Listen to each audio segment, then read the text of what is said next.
Era el amanecer del invierno europeo de 1944. En el horizonte helado, los ecos de la artillería se confundían con un sonido nuevo, un rugido metálico que cortaba el aire como una tormenta de acero. La M2 Browning calibre .50.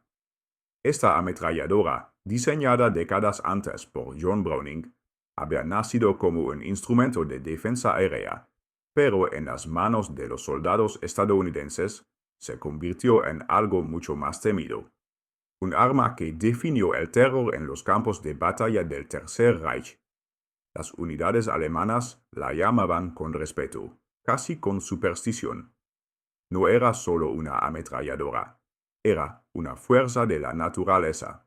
A diferencia de cualquier arma que habían enfrentado antes, la M2 podía perforar blindajes ligeros, destruir coberturas y reducir a escombros nidos de ametralladoras enemigos desde cientos de metros. Sus proyectiles, del tamaño de un dedo humano, viajaban a una velocidad de más de 880 metros por segundo. Cada impacto liberaba una energía capaz de destrozar estructuras de hormigón o abrir agujeros en los vehículos de transporte alemanes. Para los aliados, la M2 era el símbolo del poder industrial estadounidense. Para los alemanes, era la promesa de una muerte súbita, brutal e inevitable. John Moses Browning había concebido el diseño básico en los años 20, pero fue en la Segunda Guerra Mundial cuando la M2 alcanzó su leyenda. Montada en tanques, aviones, jeeps y fortificaciones, su versatilidad no tenía precedentes. Podía ser empleada como arma antiaérea, contra infantería o incluso para destruir vehículos blindados ligeros. El calibre .50, 12,7 milímetros, era un compromiso entre la potencia de un cañón y la velocidad de una ametralladora. En las manos de un artillero bien entrenado, podía barrer una trinchera en segundos. Y lo más importante, funcionaba siempre. En el barro, bajo la nieve o en el desierto, la M2 disparaba sin fallar.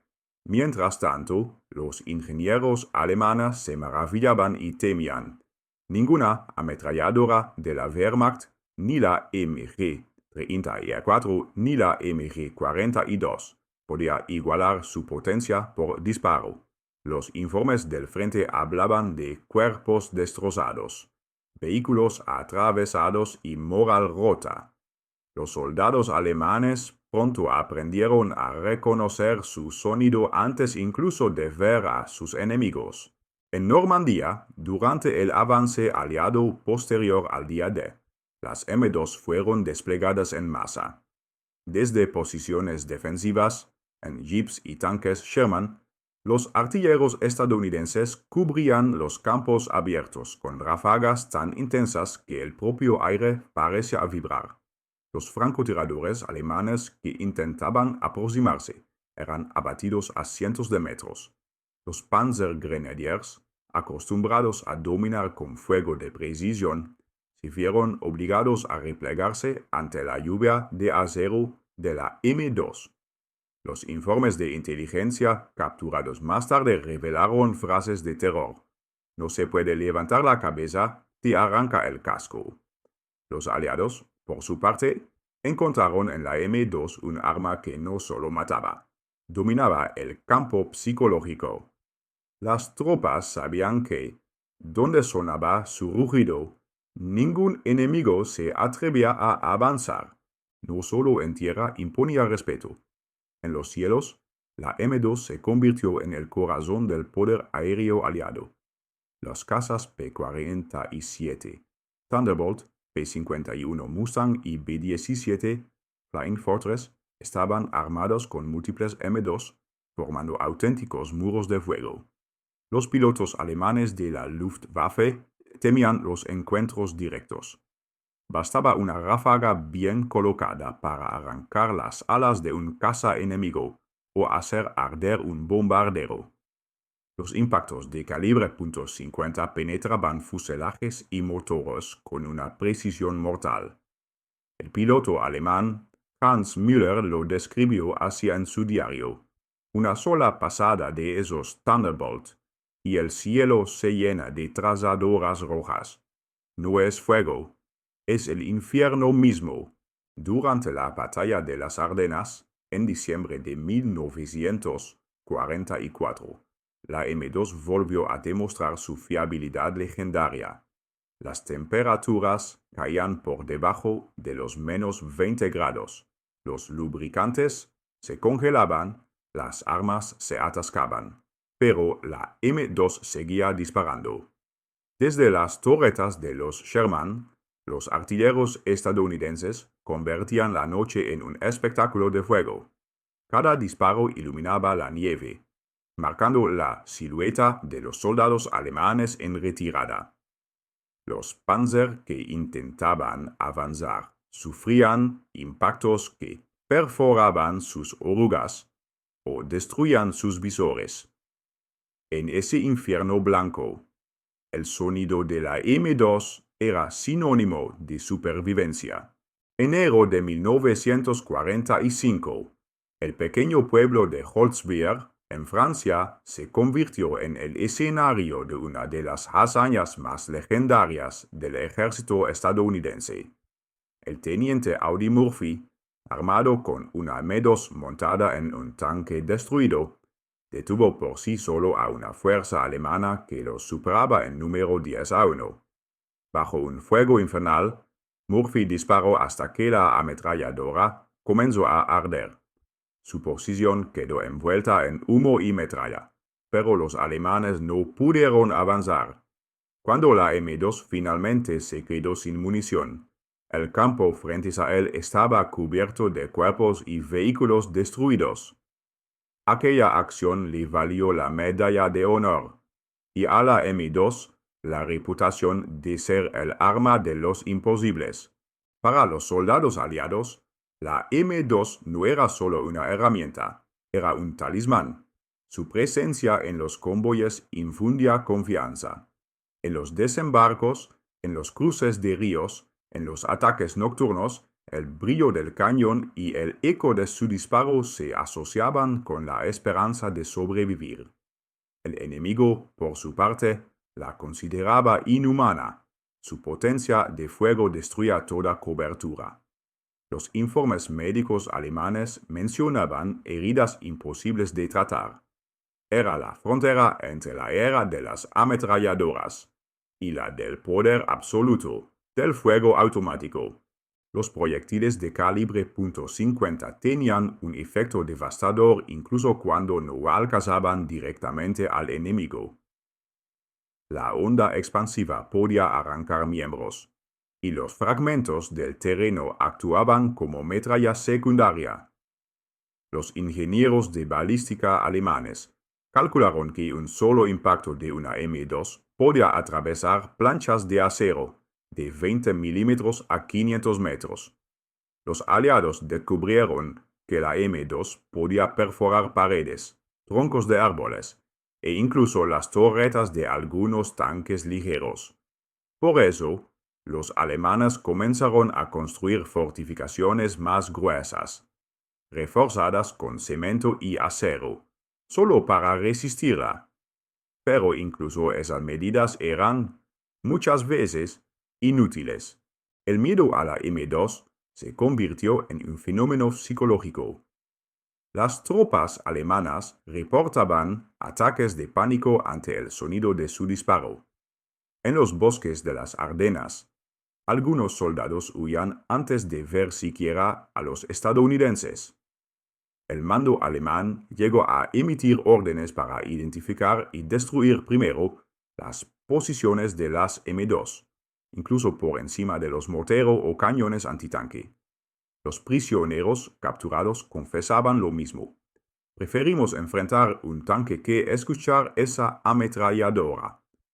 La M2 había trascendido el plano físico, se había convertido en una leyenda viviente de terror.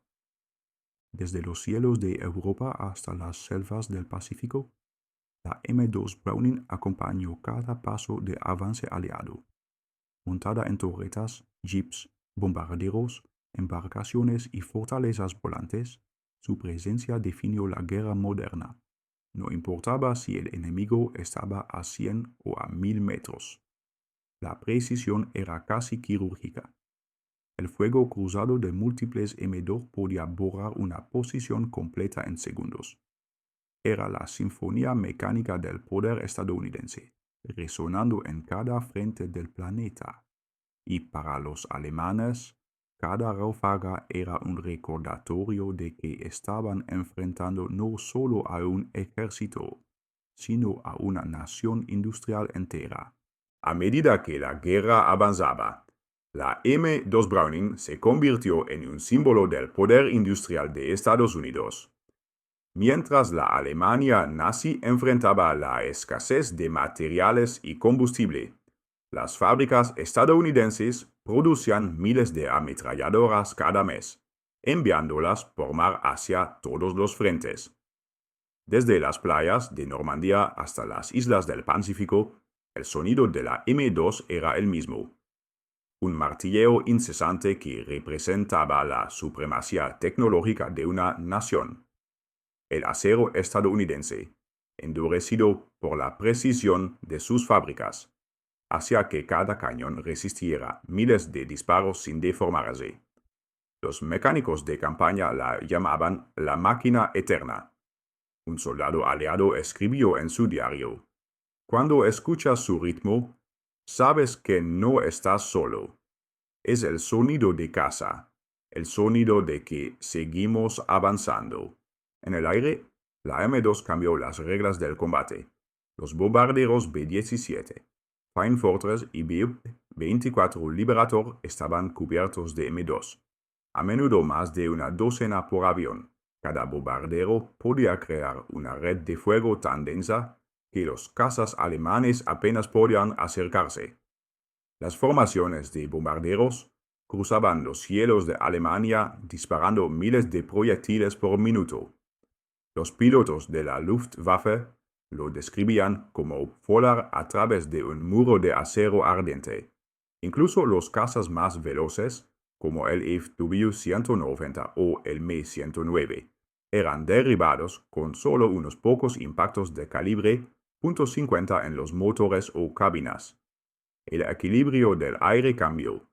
Ya no eran los alemanes quienes cazaban, eran ellos los cazados. Entre todas las armas que portaban la M2, ninguna infundía tanto terror como el P-47 Thunderbolt. Este avión, apodado el tanque del cielo, montaba 8 ametralladoras M2, 4 en cada ala. Cuando atacaban en picado sobre columnas alemanas, el sonido era inconfundible.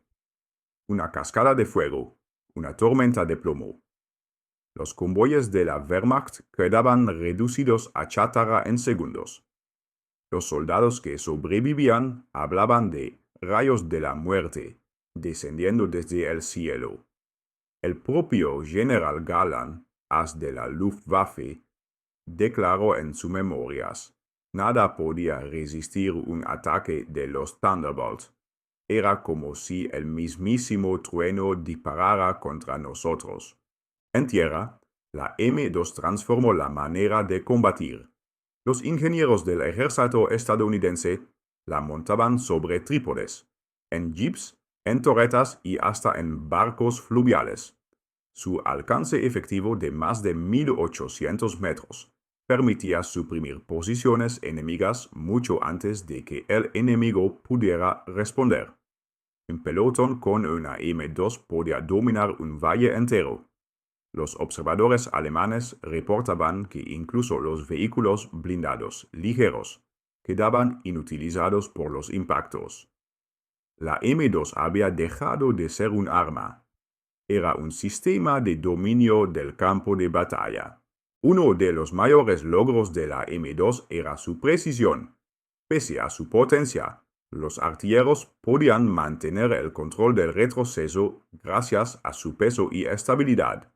Una ráfaga bien dirigida podía impactar con exactitud en un punto del enemigo, como en bisturí de fuego. Los entrenamientos se volvieron un espectáculo.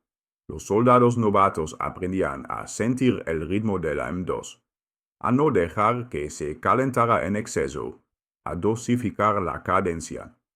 La recompensa: un arma que podía decidir el destino de un enfrentamiento en cuestión de segundos. Los alemanes, por su parte, no tenían equivalente. Sus ametralladoras MG-42 eran rápidas, sí, pero incapaces de igualar el poder destructivo de un solo disparo de calibre .50. Los informes de inteligencia alemanes de 1944 describen la M2 como una amenaza prioritaria. Cada división debía identificar sus posiciones y neutralizarlas antes de avanzar. Pero esa orden rara vez se cumplía. El fuego de la M2 podía venir desde una colina, desde un vehículo o desde un avión, y cuando los alemanes lograban localizarla, ya era demasiado tarde. Las posiciones de la Wehrmacht eran barridas, y los supervivientes apenas lograban retirarse. Un sargento alemán escribió en su cuaderno: «No es una ametralladora, es una maldición americana. Donde suena, la muerte llega antes de que puedas pensar».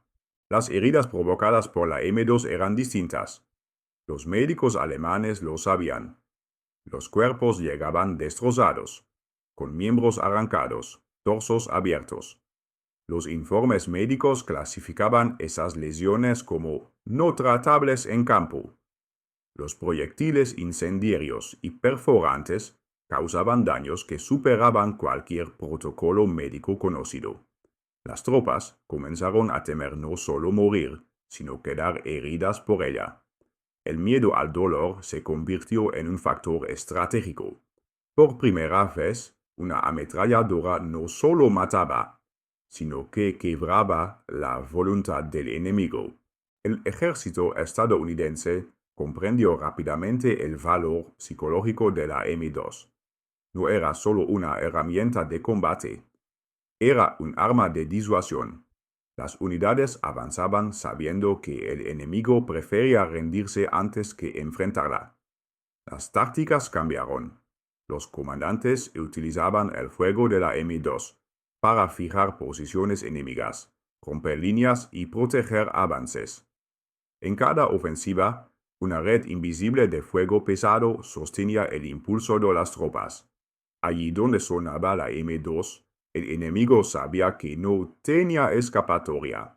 La combinación entre la M2 y el poder aéreo estadounidense creó un nuevo tipo de guerra. La coordinación entre los cazas armados con M2 y las tropas terrestres era letal.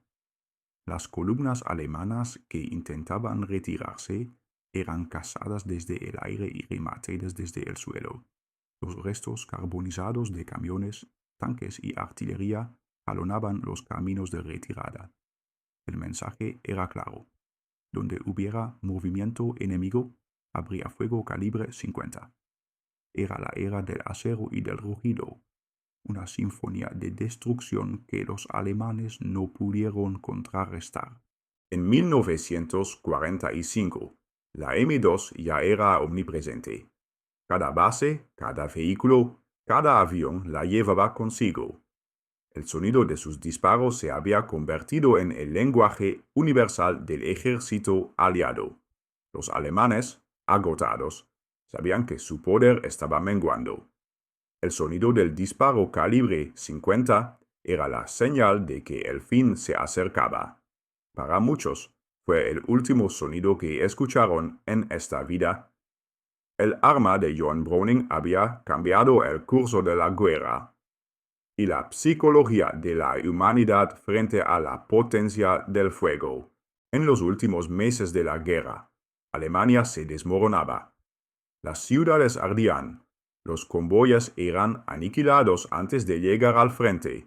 En cada carretera, en cada bosque, se escuchaba el mismo sonido, la cadencia rítmica y brutal de la M2 Browning. Los pocos Panzer que quedaban intentaban resistir, pero el fuego coordinado de tanques Sherman y cazas Thunderbolt los reducía a chatarra en cuestión de minutos. Las posiciones alemanas eran pulverizadas. Los soldados hablaban de el trueno americano como si fuera un fenómeno natural, incontrolable e inevitable. La guerra se había convertido en una orquesta de fuego, y la M2 era su nota más temida.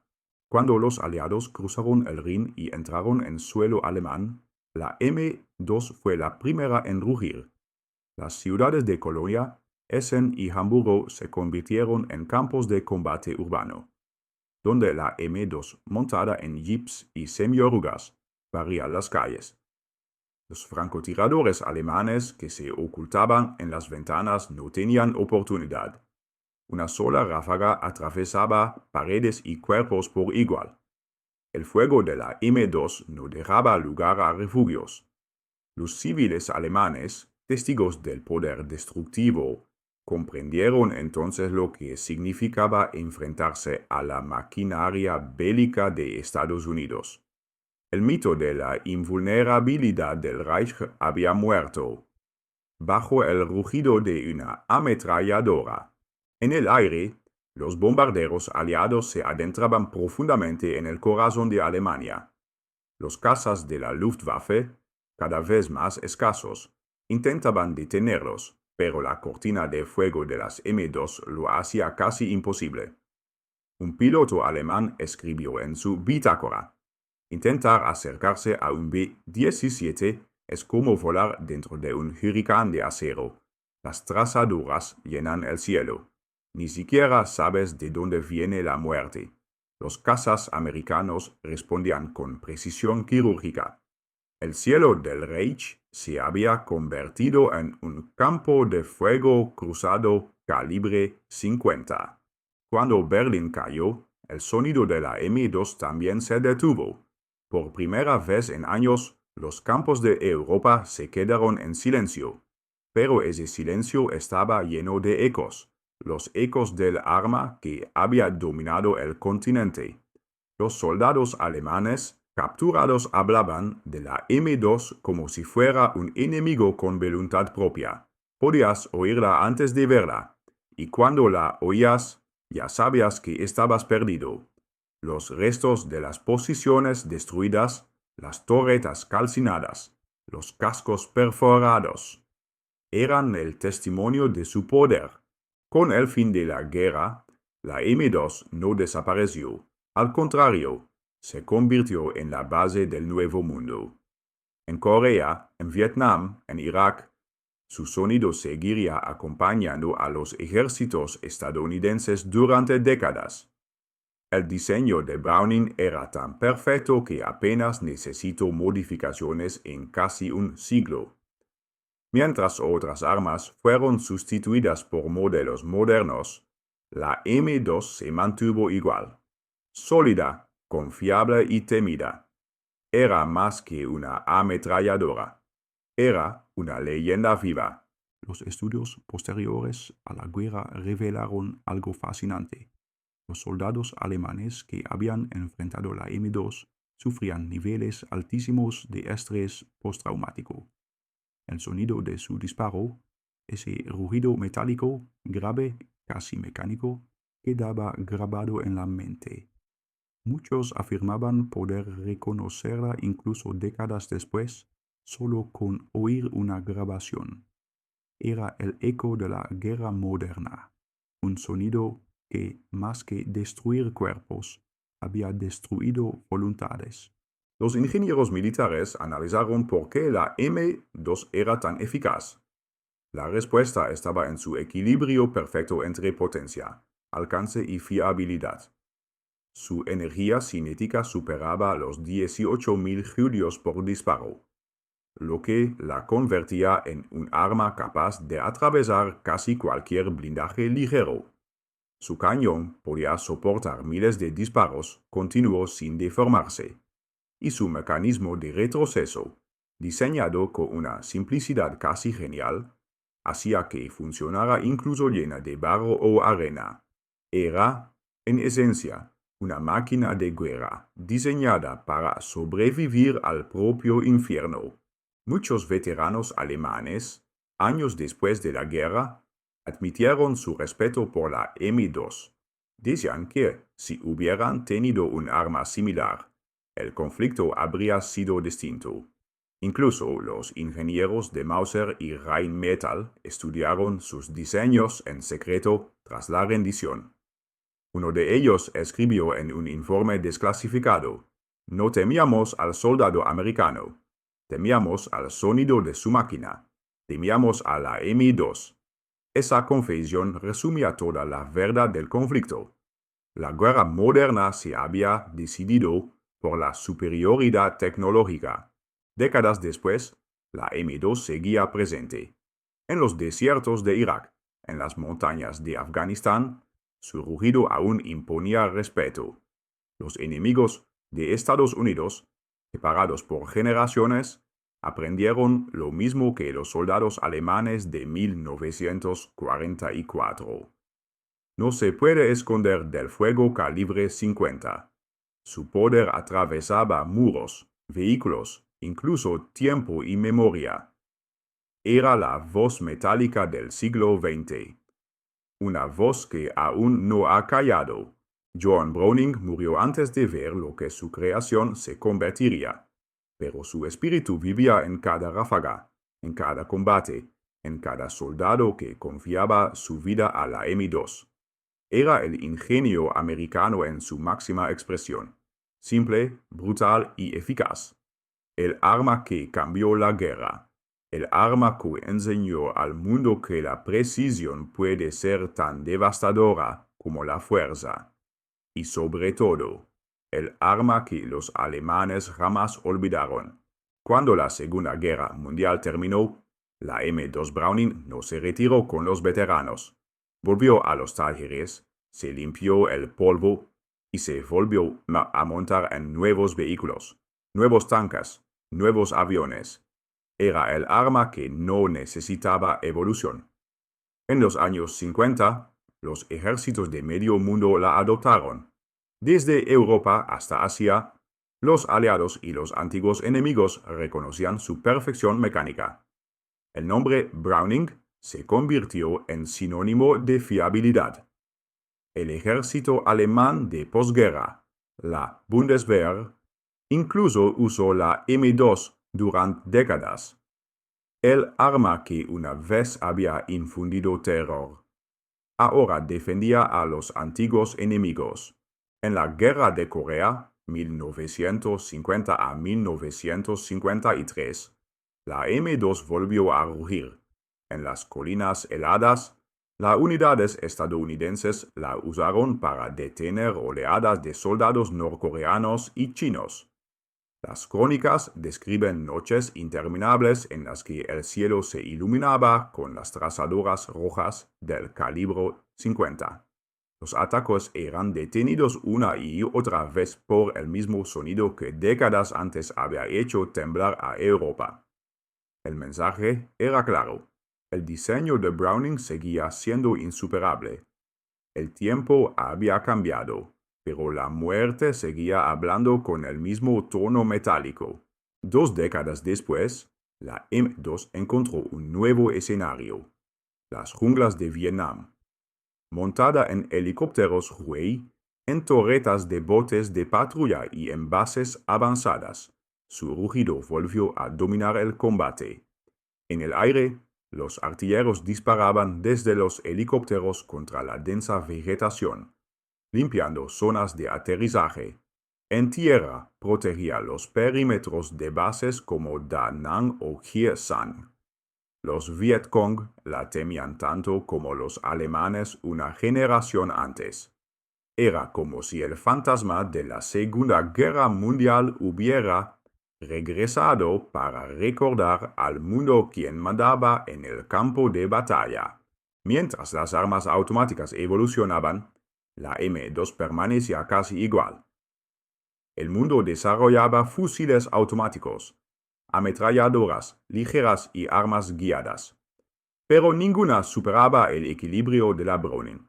Su mecanismo de retroceso y su fiabilidad eran tan perfectos que reemplazarla no tenía sentido. Incluso en el siglo XXI, las nuevas versiones M2A1 conservaban el mismo diseño básico de 1933. Una máquina inmortal, nacida de la mente de un genio. El ejército estadounidense comprendió algo que los alemanes nunca lograron, que la guerra no se gana solo con velocidad o precisión, sino con persistencia. La M2 representaba eso, persistencia. Podía estar en el desierto, en la nieve, en la selva, y siempre cumpliría su función. Esa filosofía definió la doctrina militar estadounidense durante todo el siglo XX. No era solo una arma, era una forma de pensar. Si algo funciona, no lo cambies. Perfección significa permanencia. En los museos militares de Europa, las M2 capturadas se exhiben junto a tanques y aviones. Los visitantes las observan sin imaginar el miedo que provocaban. Pero para los veteranos, ese brillo metálico aún tiene voz. Un antiguo artillero alemán, en una entrevista en 1987, dijo: «Podías escucharla antes de verla. Era un sonido que no podías olvidar. Era como escuchar tu sentencia. Incluso en paz, la M2 seguía hablando, con ecos de acero». El calibre .50 se convirtió en una unidad de medida del poder militar. Otros países intentaron replicarlo. La Unión Soviética con su DMZ-K, el Reino Unido con sus cañones de 12.7 milímetros. Pero ninguna alcanzó la combinación de precisión, fiabilidad y terror psicológico de la Browning. Los soldados decían: «Cuando oyes el calibre 50, sabes que estás en problemas». El mito trascendió generaciones. Incluso los videojuegos y películas modernas la retratan como el símbolo del poder absoluto. Pero toda arma legendaria lleva un peso moral. La M2 fue, y sigue siendo, una herramienta de destrucción masiva a escala táctica.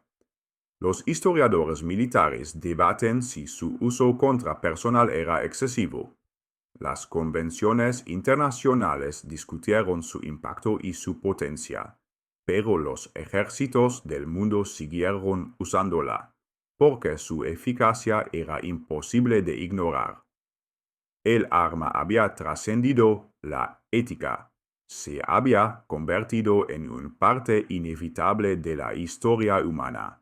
De los desiertos del Golfo Pérsico a las montañas de Afganistán, la M2 es respetada por enemigos y aliados. Los soldados modernos la tratan con la misma reverencia que sus abuelos. Saben que está más allá del tiempo y de la moda militar. En ceremonias de retiro, algunos artilleros la despiden con una mezcla de orgullo y nostalgia, porque quienes la han usado saben que no es solo metal, es historia viva. La M2 no pertenece a una guerra, pertenece a la guerra misma. Hoy, en el siglo XXI, los ingenieros intentan diseñar su sucesora. Ninguna ha logrado superarla. Los prototipos digitales, los sistemas automatizados, los drones, todos buscan reemplazar lo que nació en 1933. Pero en los campos de entrenamiento, el sonido sigue siendo el mismo, el retumbar seco del calibre .50. Mientras ese sonido siga existiendo, la leyenda de la M2 Browning no morirá, y el eco de su poder seguirá recorriendo los horizontes del mundo. Durante la Segunda Guerra Mundial, el enfrentamiento entre Alemania y Estados Unidos no fue solo de ejércitos, sino de ideas. Los ingenieros alemanes buscaban la precisión absoluta, la ingeniería perfecta, la máquina elegante y compleja. Los estadounidenses, en cambio, Buscaban eficacia, resistencia y simplicidad brutal. La M2 Browning era la encarnación de esa filosofía. Mientras los alemanes afinaban engranajes, los americanos hacían que todo funcionara, una y otra vez, bajo cualquier condición.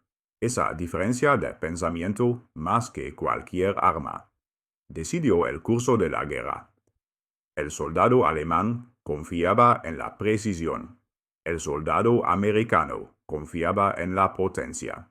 El éxito de la M2 demostró que la simplicidad puede vencer a la sofisticación. Su diseño contenía menos piezas móviles, menos riesgos de fallo y una lógica mecánica casi indestructible. Mientras los ingenieros alemanes desarrollaban armas avanzadas pero frágiles, la Browning seguía disparando sin cesar, como si no conociera el concepto de desgaste. Los historiadores la definen como la perfección de lo simple, y su legado se convirtió en una lección para todo ingeniero militar. La grandeza no siempre nace de la complejidad, sino de la claridad. Durante más de 100 años, ninguna otra ametralladora ha mantenido servicio activo en tantos ejércitos del mundo. Desde el Atlántico hasta el Golfo Pérsico, su rugido se ha escuchado en más de 40 conflictos. Cada generación de soldados la ha heredado, como un símbolo del poder americano. El mismo sonido que hizo temblar a los alemanes en 1944 todavía resuena hoy, en misiones de la OTAN o convoyes en Oriente Medio. La M2 no pertenece al pasado, pertenece al presente y al futuro. Los militares dicen que la guerra tiene su propio lenguaje, el del fuego, el acero y el eco. Y en ese lenguaje, la M2 Browning es una palabra que todos entienden. Los enemigos la reconocen antes de verla. Su sonido se ha convertido en una firma, un sello de poder. Cada ráfaga es una declaración. Estamos aquí y nada puede detenernos. Es el idioma del dominio. Incluso los enemigos más feroces de Estados Unidos han aprendido a respetarla. En Irak, los insurgentes la llamaban la martilla del trueno. En Afganistán, la apodaban el rugido del cielo. Los viejos soldados alemanes, cuando veían sus fotos en libros de historia, aún recordaban su sonido. No era solo un arma, dijo uno de ellos, era el símbolo del final. Y en cierta forma lo era. Donde sonaba la M2, el fin siempre llegaba. La M2 no solo cambió la guerra, cambió la percepción de lo que una máquina puede hacer. Demostró que una sola idea, cuando se ejecuta con perfección, puede atravesar generaciones. John Browning no inventó una ametralladora, inventó un arquetipo, la unión entre el hombre y la máquina, entre la precisión del metal y la voluntad de sobrevivir. En cada disparo, su legado sigue vivo. Y cada vez que el cañón se calienta y vibra, la historia vuelve a respirar. Desde Normandía hasta Bagdad, desde el Pacífico hasta Afganistán, la M2 ha enseñado al mundo la verdadera lección de la guerra moderna, que la superioridad tecnológica y la durabilidad pueden definir un siglo. Ha sido maestra y verdugo. Ha protegido convoyes, derribado aviones, destruido blindajes y salvado miles de vidas aliadas. Ningún arma ha servido tanto, tan largo y con tanto respeto. El siglo XX tiene muchas armas icónicas, pero solo una fue testigo de todas ellas, la M2 Browning. Sin embargo, cada historia de poder tiene su costo. Miles de vidas fueron arrebatadas por sus proyectiles. Ciudades enteras escucharon su rugido antes del silencio. Los historiadores recuerdan que toda máquina de guerra es también un espejo de la humanidad, y la M2 refleja tanto nuestra genialidad como nuestra capacidad de destrucción. Su legado no solo habla de victoria, sino también del precio que pagamos por dominar la guerra. Hoy, más de 100 años después de su creación, la M2 Browning sigue activa. En bases, barcos, helicópteros y vehículos blindados, su sombra se extiende sobre el mundo. Los nuevos soldados la aprenden como sus antepasados, con respeto y asombro. El cañón puede haberse modernizado, pero el alma sigue siendo la misma. La M2 es más que un arma. Es una leyenda que respira, un símbolo de continuidad entre generaciones de guerreros. Mientras exista el conflicto, ella estará allí, y así termina la historia del arma que los alemanes más temieron, un arma nacida en los talleres de John Browning, que cruzó océanos, derribó aviones, cambió doctrinas y se convirtió en el sonido eterno del poder. La M2 Browning no es solo una pieza de acero, es la representación del ingenio humano, del miedo y del respeto que inspira el fuego. Su eco vive en cada historia contada, en cada museo, en cada soldado que aún la maneja. Porque hay armas que se usan, y hay armas que definen la historia. La M2 Browning es ambas. Suscríbete para descubrir más historias ocultas de la Segunda Guerra Mundial, donde la historia y el acero siguen hablando.